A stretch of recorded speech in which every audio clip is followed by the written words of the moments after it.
Bonjour, j'espère que vous allez bien.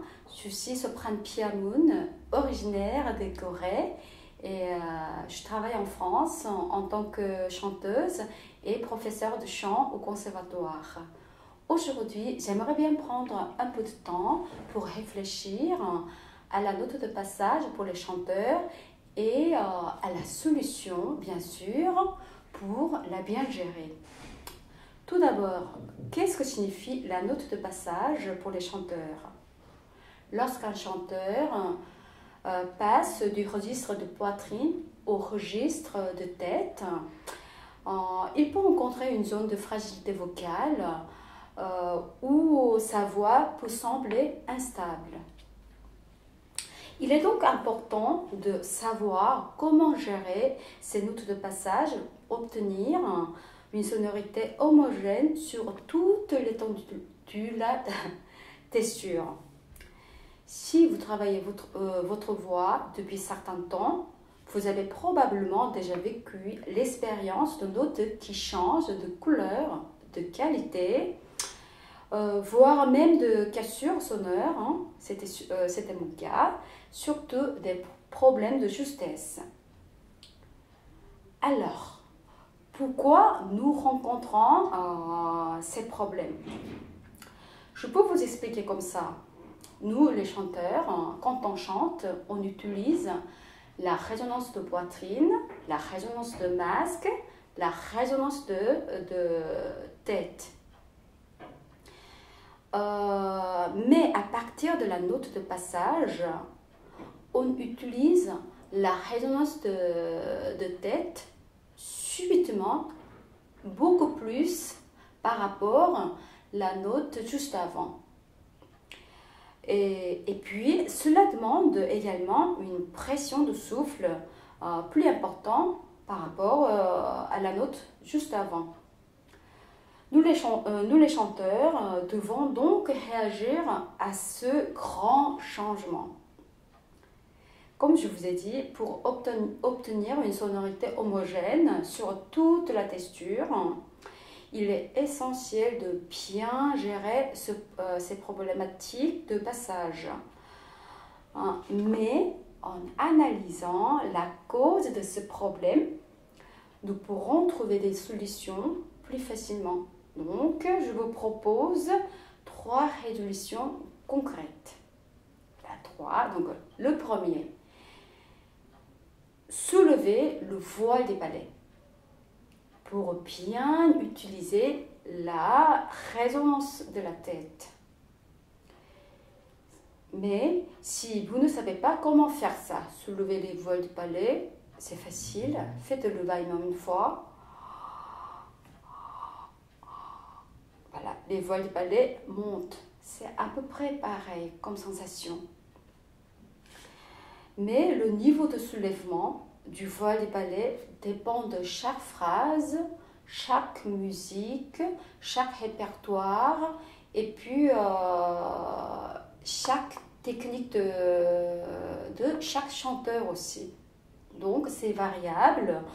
Je pense que vous pouvez l'apprendre au fur et à mesure, progressivement, pendant vos études. Et puis, ce qui est important, à ce moment-là, quand vous levez les voiles du palais, il faudrait absolument maintenir la mâchoire bien détendue, relâchée.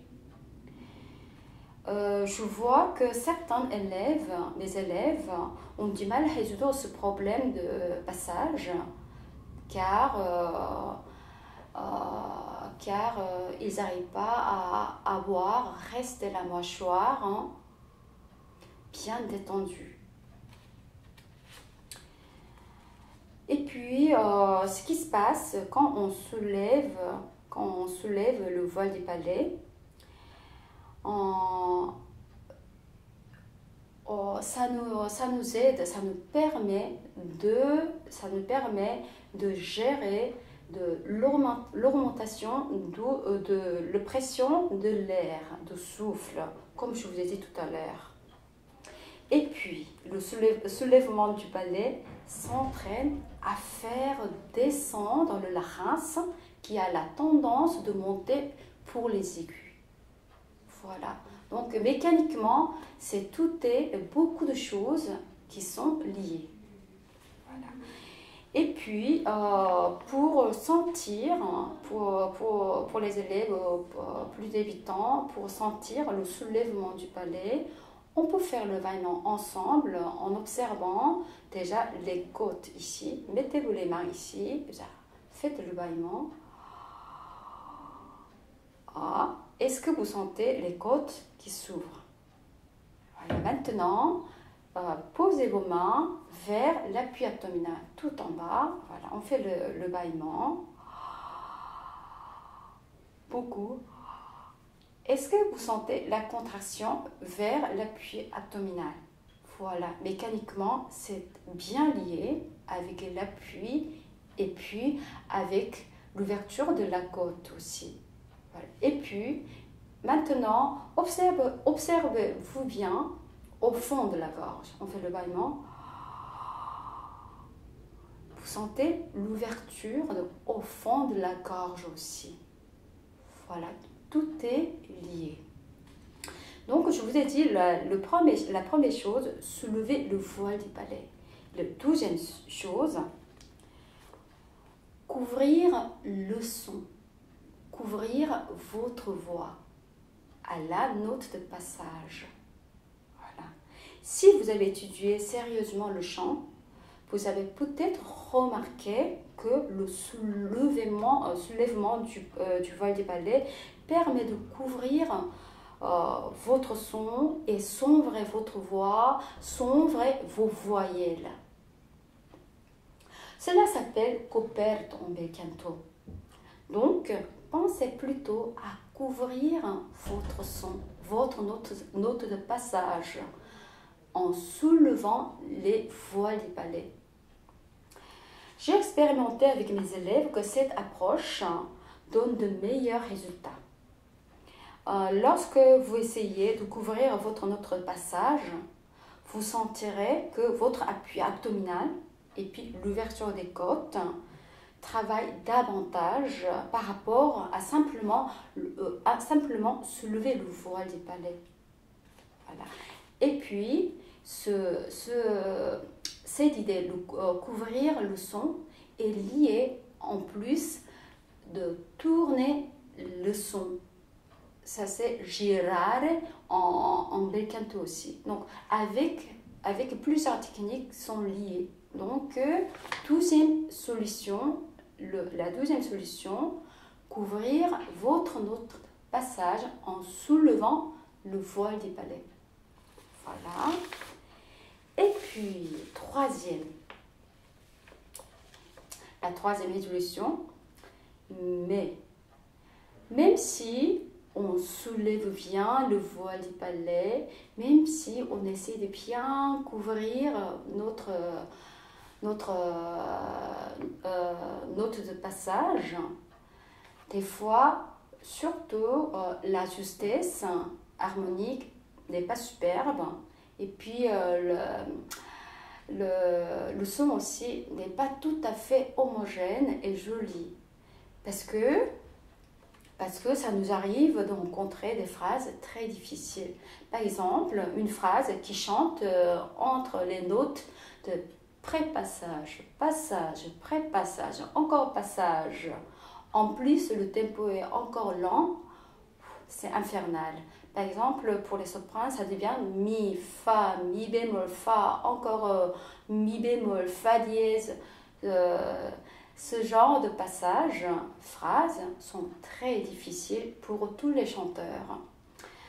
À ce moment-là, à stade, il ne suffit pas simplement de soulever le voile du palais ou couvrir le son.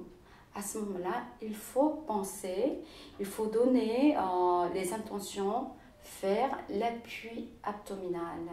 Parce que je vous ai dit, le problème de la note de passage, ça vient de la pression de l'air aussi.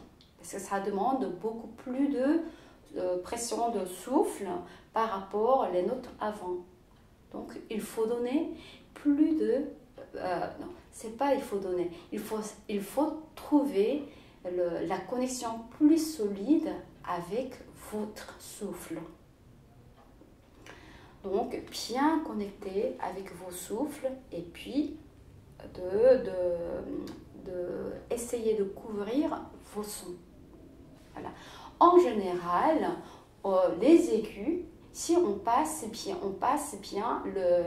la note de passage comme il faut, on gagne les aigus. Et puis, on continue à couvrir nos aigus.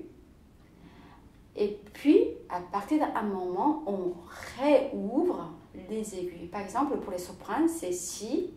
Et pour les mezzo, sol dièse, la.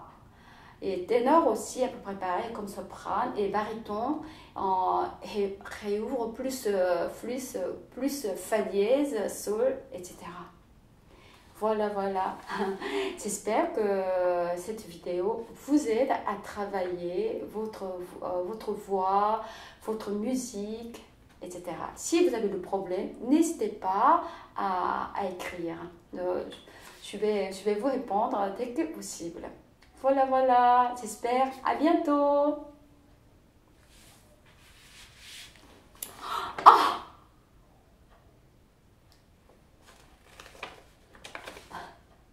J'ai oublié de faire un point pour les notes de passage chaque fois. Par exemple, pour les sopranes, c'est Fa ou Fa dièse.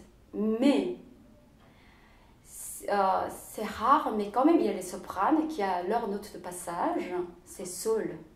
Ou pour les sopranes dramatiques, parfois, ça existe, Mi. Et pour le mezzo-soprane, c'est en général Ré dièse, mais il y a Mi aussi.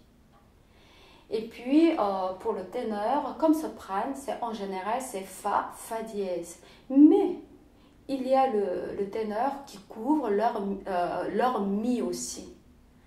Donc, très variable. Et baryton, c'est en général Ré dièse. Mais il y a baryton qui couvre leur note de passage pour Do dièse aussi. C'est variable, ça dépend des répertoires, ça dépend de musique, ou même ça dépend de temps, ou ça dépend de niveau.